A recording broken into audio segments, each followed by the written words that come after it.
مدد مانگ رہے ہیں اس کا نام شرک ہے؟ نہیں، یاد رکھیے گا بندوں کو خدا سمجھ کے مدد مانگنا شرک ہے. وہاں پر سب مدد مانگیں گے، حضرت آدم کو خدا سمجھ کے نہیں، خدا کا محبوب سمجھ کے مدد مانگیں گے.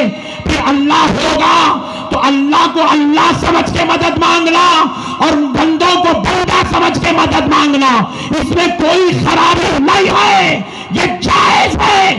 اگر دنیا میں بھی کوئی غلام تاج الاولیاء کو اللہ کا ولی سمجھ کے مدد مانگتا ہے تو اس میں کوئی شرک کی بات نہیں ہے. یہ تاج الاولیاء کا حق ہے. ان کو اللہ نے ناگپور کی زمین پر بٹھایا ہی اس لیے ہے کہ میرے تاج جو تیرے پاس آتے جائے تو ان کی جھولیاں بھر کے بیچتا چلا جا.